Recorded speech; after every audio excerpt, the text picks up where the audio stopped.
ये फरमाइए सर, ये तो लॉन्ग मार्च का ऐलान आपने करना ही था बसन करीब, और फिर आप जो वजीर दाखिला वफाक के आप चाहते थे कि वो गिरफ्तार हो जाएं। ये पंजाब में आपके अपने वजीर दाखिला गायब हो गए। सर हुआ क्या, क्यों इस्तीफा दे दिया इन्होंने? देखिए, कप्तान है इमरान खान है, बैटिंग ऑर्डर चेंज करते ही हैं, फील्ड कब कहाँ खड़ी करनी है, बॉलिंग कब चेंज करनी है। तो कप्तान ने तो पहले ही कहा था राना सनाउल्लाह को कि मैं टीम में भी अगर चेंजिंग करूंगा या स्ट्रेटजी चेंज करूंगा तो पीटीआई तो काम कर रही है इस पे। सो इसलिए एक बैटिंग ऑर्डर चेंज किया गया है आज वजीर दाखिला को लेके। तो मैं ये समझता हूँ कि इमरान खान साहब ने लिया है, हाशिम डोगर साहब ने खुद नहीं दिया। सर ये इस्तीफा इमरान खान साहब ने लिया है, हाशिम डोगर साहब ने नहीं दिया। देखें, मीडिया पे जो रिपोर्ट हो रहा था, मैंने तो है, मैं सियालकोट में हूँ, मैं यही देख रहा था कि उन्होंने खुद दिया है। कहना मैं ये चाह रहा हूँ कि अगर हो सकता है वो खुद बैटिंग छोड़ के बॉलिंग करना चाह रहे हो हाशिम डोगर साहब, उनको कोई नई वजारत मिल जाएगी, कोई नई जिम्मेदारी मिल जाएगी। सोचने वाली ये बात है चोई साहब कि ये गवर्नमेंट पहले वजीर दाखिला बड़ा इंपॉर्टेंट है सर। उन्होंने पुलिस देनी है वफाक को, उन्होंने लॉन्ग मार्च को प्रोटेक्ट करना है, उन्होंने गवर्नमेंट को प्रोटेक्ट करना है, बहुत उनके पास अख्तियारात हैं। वजीर दाखिला पंजाब के बगैर आप लॉन्ग मार्च लॉन्च नहीं कर सकेंगे, क्योंकि अल्टीमेटली आपको पुलिस की और ब्यूरोक्रेसी की सपोर्ट चाहिए होगी। तो उस वक्त हाशिम डोगर साहब को तब्दील करना ये अजीब सी बात लगती है। वैसे जोई साहब, मैं आपको दावत देता हूँ, आप अपनी मीडिया टीम के साथ सियालकोट आए। ये ब्यूरोक्रेसी, ये पुलिस, ये इंटीरियर मिनिस्ट्री, वजारत दाखिला, ये बहुत पीछे रह गए जोई साहब। अवाम बहुत आगे निकल गई है। मुझे रोजाना सैकड़ों लोग चोई साहब सियालकोट में ये पूछते हैं कि डार साहब कब निकलना है इस्लामाबाद की तरफ। लोग तो बैठे हैं इंतजार में कि कब इमरान खान कॉल दे और हम खुद निकले। लोग बहुत आगे निकल चुके हैं। इमरान खान की लॉन्ग मार्च को हो रही है सर। पहले हमारा ख्याल था कि 7 तारीख को कॉल देंगे, आप फिर ख्याल था कि 8 तारीख को कॉल देंगे, फिर आप कॉल आगे ले गए। अब मुझे लगता है 16 या 17 तारीख को इलेक्शन जीतने के बाद आप कॉल देंगे सर। देखिए चोई साहब, एक माशाल्लाह आप बहुत अरसे से इन्वेस्टिगेटिव जर्नलिज्म कर रहे हैं, बड़ा ज़बरदस्त आप कवर भी करते रहे हैं। इमरान खान की कॉल के बाद चीज़ें इमरान खान के हाथ में नहीं रहेंगी। फिर ये इन अजीम लाखों पाकिस्तानियों के हाथ में होंगे फैसले, जो इस्लामाबाद की सड़कों पे होंगे। तो आप नहीं चाहते हैं कि उस वक्त से पहले कुछ बेहतर फैसले हो जाएं। तो आप थोड़ा इंतजार करें, हो सकता है आपको खुशखबरी मिल जाए।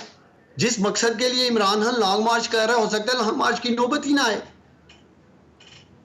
अच्छा, वैसे सवाल ये है कि वो कौन सी खुशखबरी है जिसकी आप तवक्को लगा के बैठे हुए हैं? आप चाहते क्या हैं बेसिकली? देखिए हम क्या चाहते हैं, हम साफ और शफाफ इंतखाबात चाहते हैं, जल्द से जल्द चाहते हैं। पार्लियामेंट में आ जाएं, हमने कहा पार्लियामेंट में आ जाते हैं, तारीख अनाउंस कर दें। देखिए चोई साहब, महंगाई ने तो कमर तोड़ दी है। मुझे नहीं पता कि आपके घर में सोलर पैनल लगा है या आपकी जो पावर प्लांट की बिजली आ रही है, कमर तोड़ के रख दी है बिजली के बिलों ने चोई साहब। आटा, दाल, चीनी, गैस के बिल। आपका बहुत शुक्रिया, आपने ये नहीं कह दिया कि शायद आपने घर पे डैम लगाया हुआ है कोई। नहीं चोई साहब, मुझे पता है आप उन चंद सहाफियों में से हैं जो एक पॉजिटिव जर्नलिज्म पे और अपने रिज़्क़े हलाल के ऊपर माशाल्लाह ज़िंदगी गुजार रहे हैं। तो वो डिफरेंट बात हो जाती है अगर मैं कोई ऐसी बात करता। तो मुझे पता है, मैं जुवेद चौधरी को जानता हूँ ज़ाती तौर पे माशाल्लाह। तो आपकी मेहरबानी डॉक्टर साहब, आप साथ ही रहिएगा। मैं राणा साहब के पास जाऊँगा। राणा साहब, डॉक्टर साहब ये फरमाइएगा कि अगर आप जीत जाते हैं 16 अक्टूबर के इलेक्शन, तो जाहिर है फिर तो मेरा ख्याल है आप लॉन्ग मार्च का ऐलान करेंगे ही। और अगर खुदा ना खास्ता आप हार जाते हैं तो फिर क्या करेंगे सर? चोई साहब, आपको कोई शक है कि हम नहीं जीतेंगे? आप कह रहे हैं अगर हम जीत जाते हैं, इंशाअल्लाह ताला जीतेंगे। 17 जुलाई को भी पंजाब के अजीम लोगों ने जहां जहां बाई इलेक्शन से अल्हम्दुलिल्लाह जीते। चोई साहब, मेरी आवाज आ रही है आपको? जी आ रही जी, फरमाइए सर। तो चोई साहब देखिए, अब 17 जुलाई को भी पाकिस्तानियों ने फैसला दिया, फिर उसके बाद NA 245 कराची में फैसला दिया। अब ये इंशाल्लाह ताला 16 अक्टूबर को होने जा रहे हैं। मैं समझता हूं कि अगर हमें वाकई ही एक इकोनॉमिक स्टेबिलिटी लानी है पाकिस्तान में, जो कि एक मुआशी तबाही हो चुकी है आगे बहुत ज्यादा, तो उसके लिए फिर हमें पॉलिटिकल स्टेबिलिटी लानी है नए इंतखाबात से। ये अजीम 22 करोड़ पाकिस्तानी जिसको वोट करें, जिस हुकूमत को वो वोट दे, वो आए, अगले 5 साल का मुआशी प्लान बनाए, मुल्क किस तरह आगे बढ़ेगा? ये जिस तरह लेके चल रहे हैं, पहले तो ये अवाम के लिए आए ही नहीं है, अपने मुकदमात के लिए आए थे, आते सार नैब खत्म की, ओवरसीज पाकिस्तानियों का वोट खत्म किया, ईवीएम्स खत्म की, जिस एजेंडे पे आए थे ये एजेंडा तो ये हासिल कर चुके हैं। अभी ये खुद से भी, ये जो यहाँ बैठे हैं पीएमएलएन के स्पोक्स पर्सन, ये दिल से खुद भी चाहते हैं कि हम किसी तरीके अभी इस सेटअप से निकलें। माजरत से मैं इनसे सवाल ये उठाता हूं कि अगर 200 रुपए का यूएस डॉलर कर भी दें, 180 का भी चोई साहब कर दें, जो दिहाड़ियां लगानी थी इन लोगों ने 240 का करके 250 का करके, वो तो बिलियंस ऑफ रुपीस बना के निकल गए हैं। सट्टा तो हुआ है पाकिस्तान में डॉलर में, वो जो पैसा बनाना था इन्होंने वो तो बना गए हैं। इसमें कोई बैंकों ने बड़ा पैसा कमाया जी, बैंकों ने 2 महीनों में 27 अरब रुपया कमा लिया सर। तो बस देख लें, फिर बैंकों में ये है, तो जो बाहर पड़े थे वो तो पड़े पड़े ही ऊपर चले गए ना। अब इनके तो सासे भी डॉलर्स में हैं, बिलियंस ऑफ डॉलर शरीफ खानदान के हैं, जरदारी खानदान के, उन्हें मल्टीप्लाई कर लें 50 से। अगर 1 बिलियन डॉलर था तो 50 अरब तो जंप लग गया। डॉक्टर साहब आपको अपने खानदान के एक दूसरे डॉक्टर साहब इसहाक डॉक्टर साहब को दाद देनी पड़ेगी कि वो आए हैं तो मामला कंट्रोल हो गए। देखिए, जबकि वो स्कॉन्डर थे, इश्तिहारी थे, मुझे तो अफसोस से कहना पड़ रहा था उनके नाम के साथ डार लगा हुआ था। अगर दलेर होते, डार तो दलेर हैं आपके सामने। 14 मई में मैंने पुलिस गर्दी का मुकाबला किया सियालकोट जलसे में, भागा नहीं था साग डार की तरह। ये जेल में डाला इन्होंने, कैदियों की वैन में डाला, भागे नहीं मैदान छोड़ के। साग डार तो भाग गया था मुल्क से। अब जब इनको NRO 2 मिला है तो NRO 2 की शक्ल में वो पाकिस्तान आ गए हैं। जब भी बुरा वक्त आता है, अफनान जैसे वर्कर्स को छोड़ के मुल्क से भाग जाते हैं। मियां नवाज शरीफ हो, सागडार हो, सारा शरीफ खानदान हो, बाद में पकड़ दकड़ में ये अफनान जैसे यंग लोग आ जाते हैं। ये कीमत चुकाते हैं अपनी लीडरशिप की, करप्शन की। डॉक्टर साहब देखिए, इसहाक डॉक्टर साहब से आपको इख्तलाफ हो सकता है, लेकिन जो चीजें ठीक की हैं उन्होंने, मेरा ख्याल है उसका एतराफ करना चाहिए। पेट्रोल उन्होंने सस्ता किया है, डॉलर वो नीचे लेकर आ रहे हैं, पाकिस्तानी रुपया मजबूत कर रहे हैं, कुछ मार्केट के अंदर स्टेबिलिटी भी आई है। जो चीजें पॉजिटिव हैं उसका एतराफ करना बहुत जरूरी होता है। अगर हम एतराफ नहीं करेंगे तो फिर हम इस मुल्क के साथ ज्यादती करेंगे। जब डॉक्टर साहब गलत करेंगे, मैं सबसे पहले कहूंगा और साथ आपको भी शामिल करूंगा कि ये गलत कह रहे हैं, नहीं कह रहे। जैसे मिफ्ता इस्माइल है ना, इन्हीं गवर्नमेंट का हिस्सा थे, हर आदमी ने उनके साथ इख्तलाफ किया और उनकी मजम्मत भी की क्योंकि उनकी पॉलिसी ठीक नहीं थी।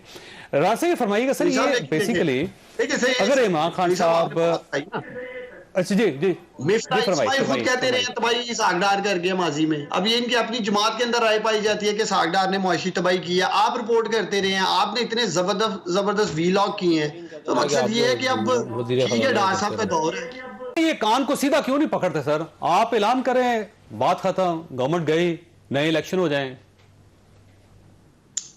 चौधरी साहब, अगर आपका कैमरामैन अफनान की टांगों पे जूम कर सके तो आप जब लॉन्ग मार्च की बात करते हैं, इसकी कहां पे टांगना शुरू हो जाती है। ना डराएं इंपोर्टेड गवर्नमेंट को, थोड़े दिन इन्हें और मजे कर लेने दें। जहां इन्होंने 6 महीने मिनिस्ट्रियां एंजॉय की हैं, पहले तो आप इनसे सवाल करें ना। 75 वुज़रा हैं, राना लियाज साहब माशाल्लाह बड़ा तजिया कर रहे हैं मेरे भाई बैठ के, तो जरा इनसे पूछें कि 75 वुज़रा में से 22 वो हैं जिनके पास कलमदान ही नहीं है, और वो मुल्क जो भीख मांग रहा है बकौल हमारे प्राइम मिनिस्टर के, वो 22 कलमदान वाले लाखों रुपए का बोझ जो खजाने में डाला हुआ है, ये इनका गवर्नेंस है। राना साहब ने कहा कि इमरान खान बताएं जी इन्होंने 3.5 साल किया क्या है। राना साहब, इस प्रोग्राम के बाद आपने इकोनॉमिक सर्वे की रिपोर्ट पढ़नी है जो इस इम्पोर्टेड हुकूमत ने शाया की है, और इन्होंने अपने हाथ पांव के अंगूठे लगा के राना साहब कहा है कि इमरान खान 6% GDP ग्रोथ कर रहा था। इमरान खान ने 50 लाख नौकरियां जनरेट की। इमरान खान ने 6,900 अरब की टैक्स कलेक्शन की, 32 अरब डॉलर की एक्सपोर्ट पे लेके गया, इसे 23 अरब डॉलर से 31.7 बिलियन डॉलर पे फॉरेन रिमिटेंस गई। $103 का पेट्रोल था तो 150 रुपए पे इन पाकिस्तानियों को दे रहा था, आज 93 के और ये 240 पे दे रहे हैं। फिर तो डॉक्टर साहब आपकी गवर्नमेंट नहीं जानी चाहिए थी, फिर आपकी हुकूमत कैसे चलेगी, मुझे समझ नहीं आ रही। उम्मीद है राना साहब नोट्स बना रहे होंगे, राना लियाज साहब, जो मैं बोल रहा हूं, और मैं चैलेंज करता हूं राना साहब को, मेरे लीडर की परफॉर्मेंस को 1-on-1 आपके टॉक शो में कल ही कर ले, मैं आ जाता हूं इस्लामाबाद, और इन इंपोर्टेड ब्रांड। डॉक्टर साहब फिर वही सवाल है कि अगर हर चीज एक्सीलेंट थी तो फिर तो आपकी गवर्नमेंट जानी नहीं चाहिए थी, चली कैसे गई? फिर क्या किया? आपकी गवर्नमेंट तुम्हें जानी नहीं चाहिए थी, क्यों चली गई? फिर आपकी इत्तेहादी क्यों साथ छोड़ गया आपका? इसलिए कि इमरान खान ने गुलामी कबूल नहीं की।